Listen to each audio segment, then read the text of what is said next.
This is Bloomberg Law with June Grasso from Bloomberg Radio. The resentencing hearing for the Menendez brothers was delayed again last week. I would ask you to ask the DA why at the last minute he does a Hail Mary filing of a motion to continue and does not notify any of the victims or the victim's lawyer. Why? What is going on? Whose interest is he vindicating? The newly elected L.A. District Attorney Nathan Hochman threw a curveball just hours before the hearing was supposed to begin. He asked for a delay, arguing that the judge should first see a risk assessment on the brothers done by the California Parole Board as part of a separate proceeding. We believed it constituted additional facts that the court should consider in deciding whether or not the Menendez brothers do pose a risk of danger to society. Hochman reversed course from the prior DA, who said the brothers had been rehabilitated while in prison and should be eligible for parole as youthful offenders, but Hochman firmly opposes the resentencing. In order to be truly rehabilitated, you have to acknowledge the full breadth of your criminal conduct, your cover-up, and your lies. Mark Garagos, the brothers' attorney, is calling for Hochman to be thrown off the case, saying the DA is biased against the brothers and not acting in good faith with the other Menendez family members, including some who flew in to testify at the hearing. Joining me is attorney Dave Aronberg, the former Palm Beach County state attorney. A report on each brother was recently conducted by a forensic psychologist as part of the parole board's clemency investigation. Why did this end up delaying the hearing that had been scheduled? Well, the judge wants to make sure he's got all the information because the judge actually rejected the demands of the district attorney to not have the resentencing. The previous district attorney wanted the resentencing. The newly elected district attorney did not want the resentencing. So the judge said, surprisingly, that no takebacks. We're going to go ahead with this resentencing, and we want to make sure that we have every possible document so that if the Menendez brothers get released, that the judge has some cover from outside experts. It isn't just releasing these brutal murders into the public without enough paperwork to justify it. Is the judge entitled to hear something from a separate proceeding before the parole board? They're two completely separate things, aren't they? Right. The parole board is different, but it's relevant for the judge. The judge is the boss. He can decide to examine whatever he wants to because this is not a jury trial. This is not about the rules of evidence and keeping things from the jury to make sure the defendant gets a fair trial. This is about getting as much information as possible so the judge can make a decision on the resentencing. Depending on what the judge decides, the parole board will get involved. In fact, the parole board could get involved even if the judge decides to reject a Menendez brothers' request to get out of jail early, because then the governor, through the clemency process, could refer it to the parole board. So the parole board is relevant regardless of what the judge says or does. The district attorney's team filed a motion for continuance just hours before the hearing. I mean, they knew this was out there. Why so late to try to delay this? You know, I don't know that answer. The defense lawyers have been wanting to speed up this process for a while because their clients sit behind bars. So I don't know why they decided to delay it right now. Maybe it's because they had not fully vetted this report, or maybe the report has some damaging things in it that they need to respond to. So maybe that's perhaps the answer. So let's talk about this second district attorney, the newly elected district attorney, who says that Eric and Lyle Menendez have to admit that they've lied to everyone for the past 30 years, and also says that the abuse they're claiming doesn't amount to a self-defense claim. And this sort of always hits me with parole hearings where they want the accused to say that they're guilty. Why is it so important to him to hear them say that they lied? Because they lied. So that's why he wants them to fess up, because they're liars. They lied throughout the whole process. They lied about their motivations. At first they said they weren't even the killers. They were going out there living large until finally it got back to them. These Menendez brothers tried to cover their tracks. And that's why a lot of us think that they should face the penalty that the jury and the judge gave them, which is life in prison. And so they're on the brink of getting a major break here, and so the least that they could do, according to the district attorney, is at least admit that you lied. At least admit and own up to what you did so that you can show real remorse instead of all the smokescreens you've been putting up for the past several decades. But isn't resentencing about whether or not they've changed and rehabilitated themselves in prison? Well, there's two things. The original DA, who was voted out of office, said that he supported the resentencing because the brothers supposedly were on really good behavior and were model prisoners, and that is a reason why the former DA wanted them released. That's the main reason.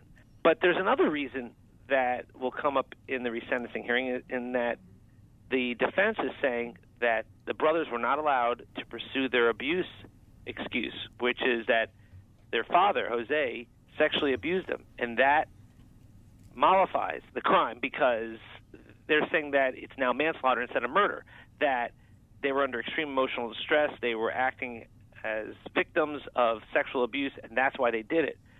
They were not allowed to bring up that defense at trial. So there are two avenues that the defense is going. Number one, that they're model prisoners and deserve to be released early. And number two, that they were victims of sexual abuse from the father, and thus this should be a manslaughter case and not a murder case. And if it is a manslaughter conviction, then they would have been out already. Yeah, because in the first trial, the evidence or the testimony about sex abuse was allowed in, and in the second trial, it wasn't. Correct. And it's the second trial that convicted them. The first trial led to a hung jury. Of course, in both trials, they were wearing those Mr. Rogers sweaters to try to soften them after committing such a brutal crime, being such a spoiled, entitled kids who lived high in the hog after they murdered their parents. Keep in mind, when they did what they did, the parents had their backs turned to them. The parents were watching TV, eating ice cream on the couch, while the boys walked up behind them and then blew them away with shotguns. And when the mother tried crawling away because she didn't die, the boys went back outside to reload their shotgun to come in and finish the job.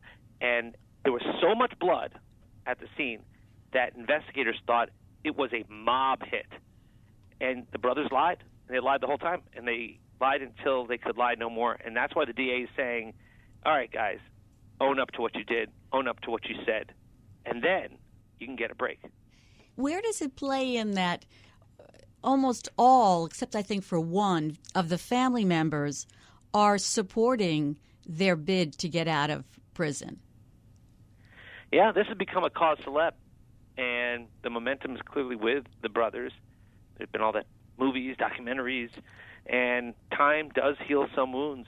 And so with new information also about Jose's sexual abuse, allegedly, of the Menudo boy band member, and then some other evidence that was not admitted in the second trial, where apparently one of the brothers confided in someone that he was a victim of sexual abuse, that all this together has galvanized the family to support the brothers. Not all the family, but almost all.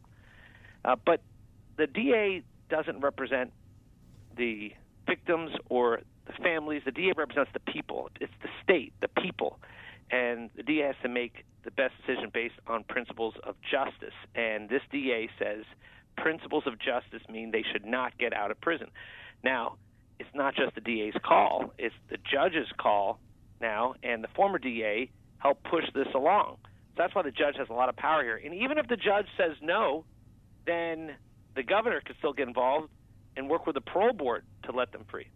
The defense attorney feels that this DA is prejudiced against them, and even the family members complained because during the last hearing, the DA showed those gruesome photos of the murders without telling them that that was going to happen.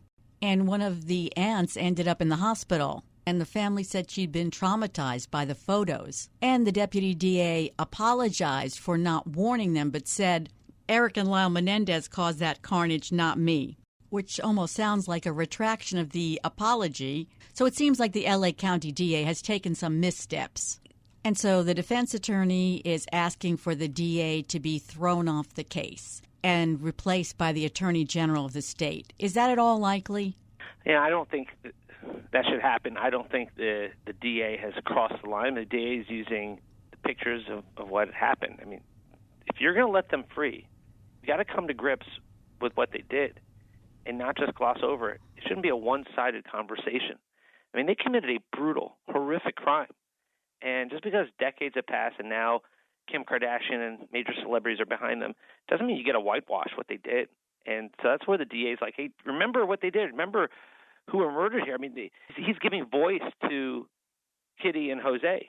And even if Jose committed sexual abuse of the brothers, does that justify what they did to Kitty? I mean, Kitty was murdered in such a horrific way when she was trying to crawl away to save her life that I don't see how that would be justified under manslaughter principles and not pure murder. I mean, there's no credible allegation that Kitty engaged in sexual abuse with the kids. Now, the argument is that she looked the other way. But does that justify her brutal murder? So that's why I think, I understand why the DA wanted those pictures in. Of course, they should have given some notice, but that's not enough to kick them off the case.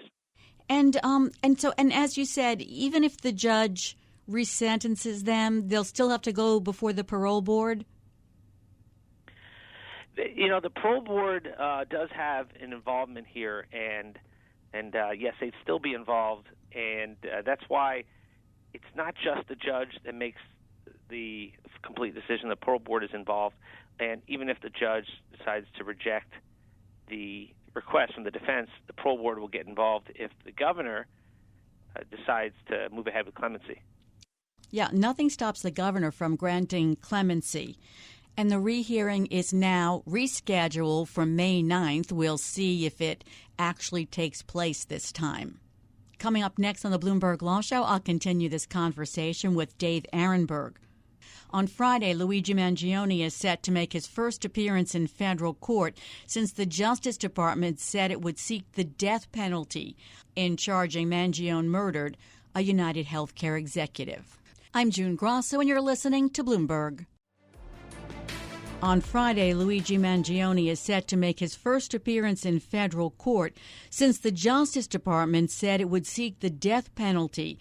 The 26-year-old Ivy League graduate was indicted on a federal murder charge in the killing of United Healthcare CEO Brian Thompson. Mangione's indictment, returned by a federal grand jury in Manhattan, includes a charge of murder through the use of a firearm, which carries the possibility of the death penalty. I've been talking to Dave Aronberg, former Palm Beach County State Attorney. Why are the feds bringing charges as well as the state? The feds have a twofer here. Number one, they get to show that they are tough on crime, that they are reversing the Biden-era policy on having a moratorium on the death penalty. And number two, they get to own the libs. I mean, those are two big motivations for this administration, because Luigi Mangione's support really comes from folks on the left who hate insurance companies and treat Luigi as a hero for what he did.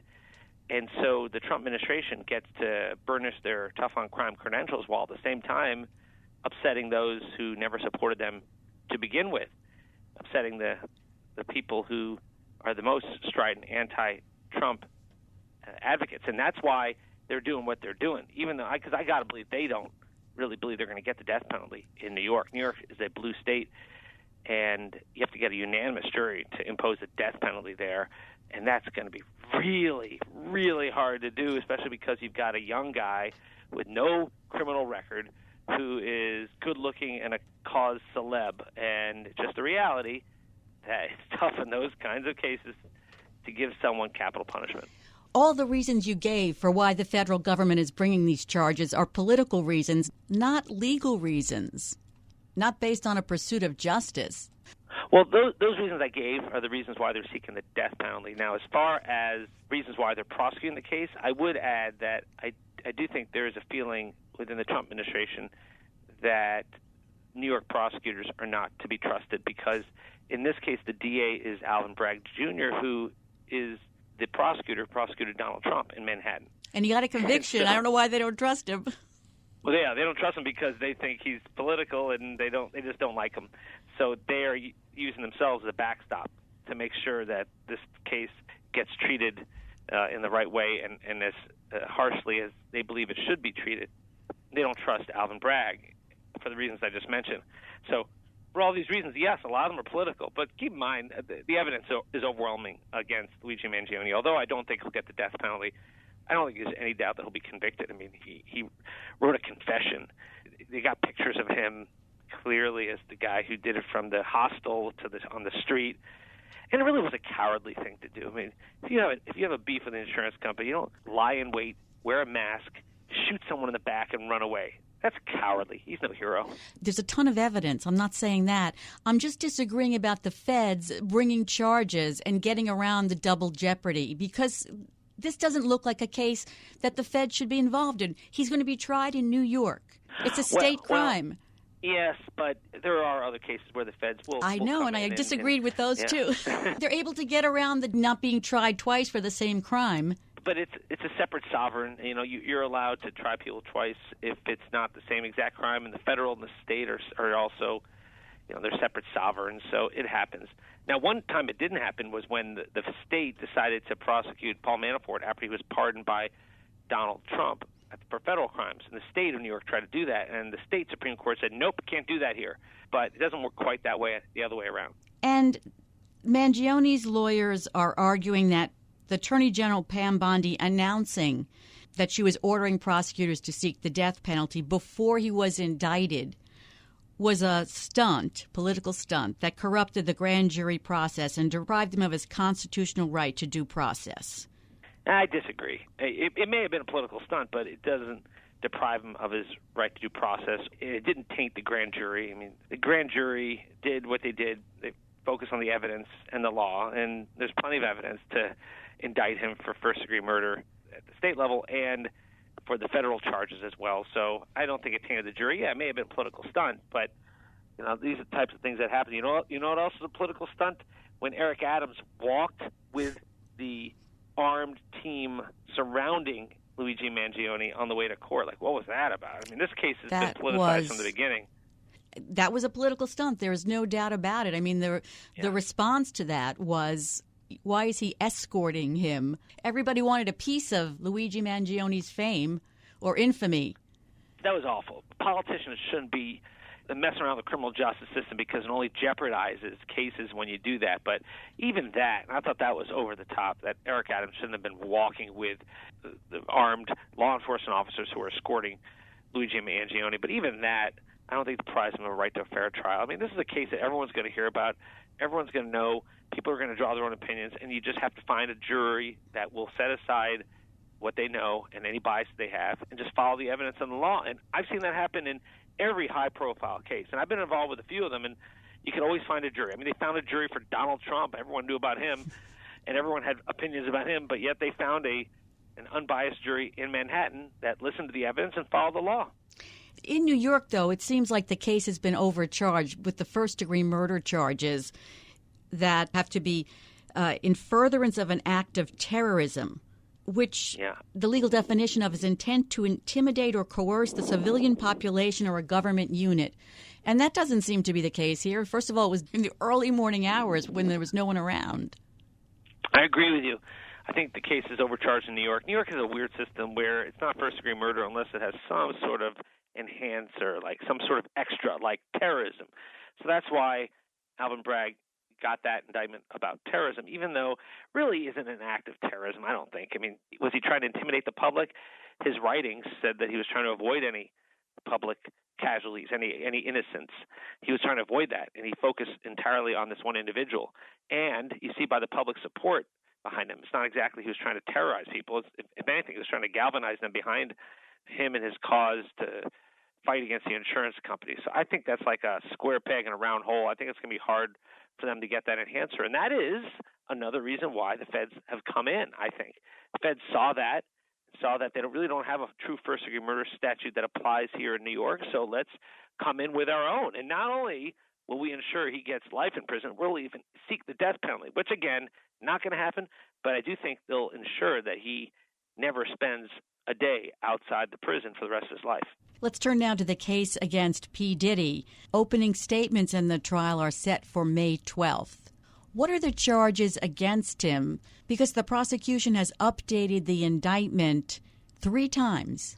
In the Diddy case, the prosecutors did superseding indictments, which was expected. What they've done is they've added parties to it, new victims. They've added more detail to it. There's more counts now. So, that's what happens in these types of cases when more information comes forward. And Diddy wanted a postponement, saying, there's all these new victims now, two more victims. We need more time to prepare. But those victims were mentioned in the first superseding indictment back in January. And so they've got plenty of time to prepare for trial. This trial is going in the beginning of May.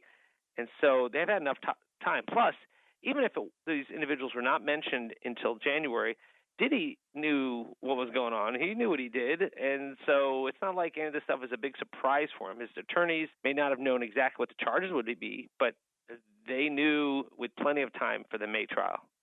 I was surprised that he didn't get bail. I mean, they could have had electronic monitoring of him so he wouldn't escape the country. Why do you think they didn't give him any bail at all? Because he's a rich guy who has tried to tamper with witnesses. So you've got tampering with witnesses, and you've got a person with means who lives in Miami right on the water. Easy to send a boat, just get out of Dodge. So I think it was the right move to keep him behind bars. You want to do justice for the victims here, and there's no justice if he's able to leave to a country that has no extradition policy. Have they indicated yet what the defense will be? His defense is going to be consent for the victims of the human trafficking. He's going to say that these are all adults. These are not minors, so consent is a defense, and these were people who engaged in these acts, and it's a money play that afterwards that he is being sued by some and all these allegations going around. So it's really going to be consent is the main defense here. You think he will take the stand? Any chance? Interesting. Always a chance, but whenever you have a big celebrity, who make a living off the support of the public, where you have to convince them that you are someone who is likable and talented, and I think that they're more inclined to take the stand. Now, I bet you and this guy's a big ego, he'll want to take a stand. His lawyers may say, no, you do that, and they're going to bring in all this other stuff that they otherwise can't bring in. So I say it'll depend how it's going. It depends how it's going. If it looks like it's going badly, then that's the Hail Mary pass. Then he'll take the stand. If it looks like the prosecution has not proved its case, then he is sitting there with a zipper over his mouth. I'm trying to remember the last time he was tried in New York, years and years and years ago. I think it was on the gun charge. Johnny Cochran was his defense lawyer. That's how long ago that was. So several big cases happening in the Manhattan courts once again. Thanks so much, Dave. It's always a pleasure. That's Dave Aronberg, former Palm Beach County State Attorney. In less than a year, 2 judges have found that Google is a monopolist. And now Google is facing the ultimate threat that Microsoft faced more than 25 years ago, as the government tries to break up the tech giant. A hearing kicked off today in Washington, D.C. to decide the remedy after a federal judge's decision last August that Google's search engine is a monopoly. This comes just days after a federal judge in Maryland ruled in a separate case that Google illegally monopolized the market for online advertising technology. Joining me is Justin Teresi, Bloomberg Intelligence antitrust analyst. Justin, can you explain that 114-page decision by Judge Brinkman? So I think this is one of those cases where the facts of the matter are actually far more complicated than the law underpinning it, right? So I'll do my best. Yeah, I'll do my best to break it down for you. That's right. So Google, and this is important too, the case is really limited to something called open web display advertising. And what I mean by that is when you go to a desktop version of a website, think about those little rectangular or square ads that you see on the web page itself. So think like local newspapers or something like that, where you go to the website and you see those ads. What's not on the market here, really important, I think, to the remedies phase, is that we're not talking about mobile ads, the mobile versions of a website. We're not talking about the ads you might see in an app. We're not talking about the ads you might see in connected TV platforms where you might see something streaming. So that's kind of the nuts and bolts of what we're looking at. The 3 different markets, Google has a business on both the buy side, so folks looking to place advertisements, the sell side, so the folks with websites looking to sell that space. Then there's that ad exchange in the middle that kind of matches up the right consumer consumer with the right website to see the right ad at the right time. So that's kind of the three different markets. But to your point, that's right. The buy side, the folks looking to place advertisements, that fell out of the liability finding, with the judge finding that that particular side of the market really had a very active, competitive marketplace existing in it. And so why did she find that the other two were monopolized? Sure. So on the sell side, with the publishers who are looking to have folks buy ad space on their site, Google has over a 90% market share on that side, right? So not too difficult to see why, a monopolization claim might have an easy time with some success there. But really, when it comes down to it, that side was kind of tied to this ad exchange in the middle in an illegal way. And the reason why is that Google had all this real-time demand that it was serving through this ad exchange in the middle. And in order to get access to that real-time demand to make the best business decisions you could, the publishers for the websites had to use that Google sell-side platform in order to access that demand in the middle. So that's really the tying that perpetrated the claim. There was a lot of emphasis on double-click and ad meld, and she found that those acquisitions were not anti-competitive. Right. So you're right. She didn't find that those acquisitions were anti-competitive. It was more a question of what they did with those companies once they bought them, right? So they were able to kind of institute these policies that, again, tied those two different things together, the ad server, which was the double click for publishers, and the ad exchange. And those policies they put in place, that would ended up being the issue. So what they would say is, hey, folks using our double click for publishers platform, our ad exchange, they're going to get a first look at the bids that are out there from our competitors. So kind of like, think of it this way, a right of first refusal in many ways, against other advertising exchanges. And then also they had a policy for a while called last look. So think about an auction at Sotheby's or something, right? And the judge actually loved this analogy. So I'm kind of ripping her off with it. But, imagine everybody else puts their bid in an envelope and you're also a bidder. You see everybody else's bids and then you decide, hey, I'm going to beat everybody else because I know what they are. And that's the kind of policies that Google had in place that were found to be the problem. Google says it's going to appeal. Big surprise. No surprise. That was a big surprise or no surprise.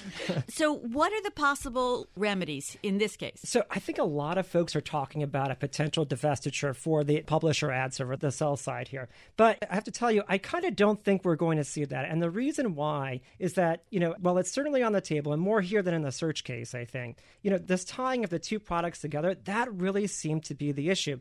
And at the trial itself, there was testimony from rival publisher ad servers and from publishers who didn't want to be on that product anymore. And when asked what was the issue, they said time and time again, we need that real-time ad demand from the ad exchange. And it seems to me that if you were to snip that tie and stop the policies from perpetrating the way they are, that probably goes a long way to resolve the anti-competitive findings of the court itself. Again, to your point, the acquisitions weren't found to be anti-competitive. The problem is how they behaved with those acquisitions once they were made.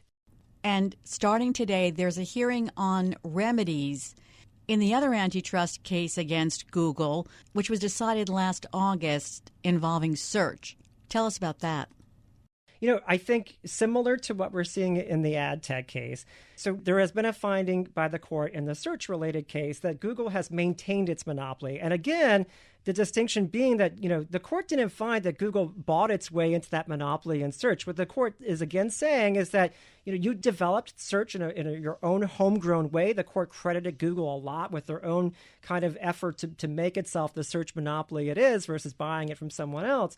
But what they've done is they've entered these exclusivity agreements with folks like Apple so that Google's search mechanism would be that underlying platform. Whenever you use Safari or Siri, it's running its searches over Google's search product, right? So in so doing, Google's retaining that kind of trained knowledge in its search engine, and its competitors allegedly, I suppose found by the court, can't really get to scale because it's not having that learning through its algorithms the way that Google search is.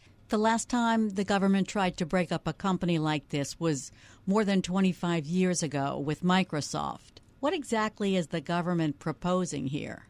The way we're looking at this, I think, is in many ways, it's kind of like an opening salvo in a negotiation, right? And when I say that, what I mean is, the government's kind of coming in here asking for a divestiture of Chrome, which I don't think goes a long way to solve the actual competitive harms found by the court. The agreements are the problem. And the government also, for a time at least, was looking for Google to divest its investments in the AI space, kind of arguing that that contributes to the problems here with search as well. But realistically, I think when we step back for a moment and look at the problem again, it was these exclusivity agreements. Perhaps what Google, would be forced to do as a remedy is share some of its data profiles or share some of its learning tools with competitors. They could get to scale. Perhaps you see efforts to allow, a choice screen on a phone, which is being done in Europe now, right? So when you go to do a search, you don't automatically end up with Google Chrome, but there are other search engines that you can choose. And, perhaps that lends a little bit more of a push to competitors. I mean, Google is a verb. What's left of Googling or Google if they have to divest that? It is absolutely a verb. And I think in many different spaces, to your point. So Chrome is the browser, right? So that is, I suppose, the tool to access the search engine itself. So we're not talking about Google divesting its search engine. We're talking about that browsing tool that gets you to the search engine, right? So you could still go to google.com, for example, on Microsoft Edge or through your Safari browser if it's not automatically pointed at Google, and you can access Google search that way. And I have to say, June, this is really interesting too. At the trial itself, there was expert testimony about all of these preset kind of defaults. And the reality is, you're right, any consumer can use a different browser or go to a different search engine. That's true. But the court seemed swayed by an expert at trial who testified folks are a little bit lazy. They don't want it. They're not going to go to a different search engine if it's actually offered up, if one's right there in their face for them to go to. Some of Google's partners, like Apple, probably won't be too happy with some of these suggested remedies. Right. From a lot of the way things look, Apple has a lot to lose right now in terms of the search case, in the sense that Google's actually paying Apple about $20 billion a year to have these default kind of presets for Google's search engine on its devices and, behind Safari, behind Siri. And Mozilla also, which operates Firefox, receives about $500 million a year for the same regarding its browsers. For a big company like Apple, that definitely hurts, but Mozilla, a really small company, a $500 million payment per year could really mean survival of the company itself. So there are a lot of actors involved and a lot that could play out for companies outside of just Google. So you think that this might be a prelude, sort of like Microsoft settled, a prelude to a settlement? It could be. With search, I think things are pretty far along. But I think, in terms of a settlement coming together, you're right. Anything can happen while we're waiting for a remedy to be handed out in the search case. Same thing with the ad tech case where we're working on remedies there. The government certainly can settle claims at any time it wants to during that phase or even up through an appellate process, which is what happened in Microsoft, right? We were well into an appeals process before a settlement happened there. So, the court will find what it's fined. The appeals court will say what it says. But at the end of the day, there's a lot of time here left and a lot of runway left for the government to settle claims if they want to have the actual ultimate say here. And the Google case is different from the Meta case because Google actually developed what's at stake here while Meta bought the competition.